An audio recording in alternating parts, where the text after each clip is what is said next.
नमस्कार। आज हम भगवत गीता के कुछ बहुत ही महत्वपूर्ण विचारों पर थोड़ी गहराई से बात करेंगे। हमारे पास गीता के वो अंश हैं जो सच में जीवन जीने का तरीका सिखाते हैं। हाँ, बिल्कुल। और देखिए, मकसद ये है कि ये जो हजारों साल पुराना ज्ञान है, इसमें से आज के लिए मतलब हमारी रोजमर्रा की जिंदगी के लिए सबसे जरूरी और प्रैक्टिकल सीख क्या है वो समझें। सही बात है। ये सिर्फ एक पुराना संवाद नहीं है, ये तो आज भी उतना ही रेलेवेंट है। बिल्कुल। ये तो कुरुक्षेत्र में हम सब जानते हैं, श्री कृष्ण ने अर्जुन को तब दिया था जब वो बिल्कुल कंफ्यूज थे, अपने कर्तव्य को लेकर दुविधा में थे। तो सबसे पहले बात करते हैं कर्म के सिद्धांत की। ये तो शायद सबसे ज्यादा सुना जाता है, कर्मण्येवाधिकारस्ते मा फलेषु कदाचन। हाँ, ये श्लोक। इसका असल मतलब क्या है, मतलब आज की भागदौड़ वाली जिंदगी में? देखिए, दिलचस्प बात यह है कि ये सिर्फ ये नहीं कहता कि काम करते रहो। ज्यादा जोर इस पर है कि नतीजे से, फल से अटैचमेंट मत रखो, अनासक्त रहो। अनासक्ति। हाँ, अनासक्ति। गीता साफ कहती है, अधिकार सिर्फ कर्म पर है। तुम्हारा फोकस, तुम्हारी एनर्जी वो कर्म पर होनी चाहिए। फल क्या मिलेगा, कब मिलेगा, मिलेगा भी या नहीं, वो तुम्हारे हाथ में नहीं है। तो एक तरह से ये आज की जो इतनी प्रेशर वाली लाइफ है ना, उसमें चिंता कम करने का एक बहुत बड़ा टूल है। अपना बेस्ट दो और फिर लेट गो। लेकिन ये सोचना कितना स्वाभाविक है ना कि भाई मेहनत की है तो फल तो मिलना चाहिए। फल की इच्छा रखना ये तो ह्यूमन नेचर है। बिल्कुल है। और गीता ये नहीं कहती कि इच्छाएं खत्म कर दो, वो कहती है इच्छाओं के गुलाम मत बनो। अच्छा। मतलब ये समझना कि नतीजा पूरी तरह हमारे कंट्रोल में नहीं है, यही हमें बेकार की चिंता और स्ट्रेस से बचाता है। फोकस फिर काम की क्वालिटी पर जाता है, सिर्फ मनचाहे रिजल्ट पर नहीं। सही कहा, कर्म पर फोकस, फल से अनासक्ति। अच्छा, तो फिर ये कर्म करने वाला कौन है? यहीं पे वो आत्मा वाली बात आती है ना। गीता कहती है नैनम छिन्दन्ति शस्त्राणि। हाँ, बिल्कुल। नैनम दहति पावकः। आत्मा को काटा नहीं जा सकता, जलाया नहीं जा सकता। तो इसका क्या मतलब हुआ?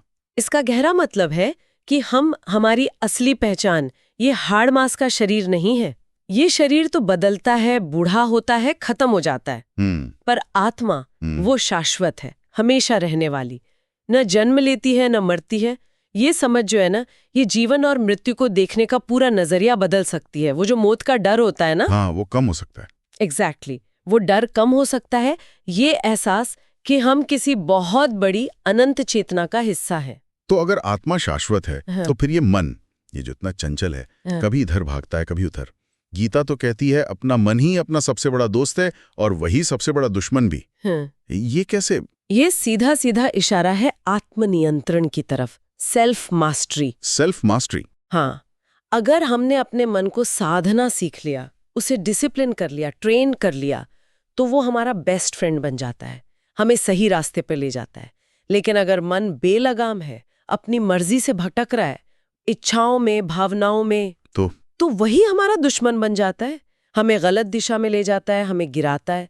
असल में खुद पर विजय पाने का रास्ता वो मन को जीतने से ही शुरू होता है। मन को जीतना, शायद यही फिर हमें जीवन के उतार चढ़ाव को संभालने में मदद करता है।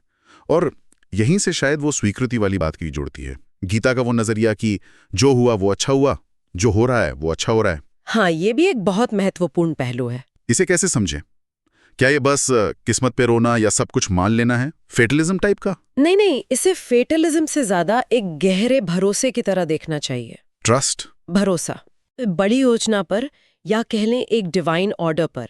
यह सिखाता है कि जीवन में जो भी हो रहा है, चाहे वो हमें अच्छा लगे या बुरा, उसे स्वीकार करो, एक्सेप्ट करो, ये मानकर कि शायद इसमें भी कोई बड़ा कारण छिपा है, कोई सीख है।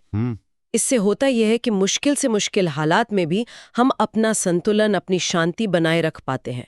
घटनाओं को पर्सनल विक्ट्री या डिफीट की तरह नहीं देखते, बल्कि जीवन के एक फ्लो की तरह देखते हैं। अच्छा, तो कर्म पर ध्यान, आत्मा को जानना, मन को साधना और जो हो रहा है उसे स्वीकारना, इन सबके साथ एक और रास्ता भी तो है गीता में, भक्ति का। ईश्वर के प्रति समर्पण। बिल्कुल। भक्ति मार्ग इसका सार है। अपने सारे काम, अपना पूरा जीवन बिना किसी स्वार्थ के, पूरी श्रद्धा और विश्वास के साथ ईश्वर को सौंप देना। हाँ, ये सिर्फ पूजा पाठ या कर्मकांड नहीं है, ये एक एटीट्यूड है, जीवन जीने का तरीका, जहां मैं कर रहा हूं ये वाला अहंकार छोड़कर सब कुछ ईश्वर की इच्छा मानकर एक निमित्त मात्र बनकर किया जाए।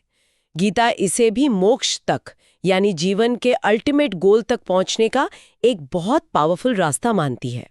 तो अगर हम समेटें तो गीता के ये कुछ खास विचार हमें सिखाते हैं, कर्म करो, फल की चिंता छोड़ो, खुद को सिर्फ ये शरीर मत समझो, तुम शाश्वत आत्मा हो, अपने मन को साधो, उसे दोस्त बनाओ, जीवन में जो आए उसे स्वीकार करो, संतुलन रखो और ईश्वर में भरोसा रखो, भक्ति करो। बिल्कुल, ये कोरी फिलॉसफी नहीं है। नहीं, बिल्कुल नहीं, ये तो रोज की जिंदगी में अप्लाई करने वाले सिद्धांत हैं। सही कहा। गीता बार बार यही याद दिलाती है कि बाहर क्या हो रहा है उससे ज्यादा जरूरी है कि हमारे अंदर क्या चल रहा है, हमारा आंतरिक संतुलन, हमारा नजरिया।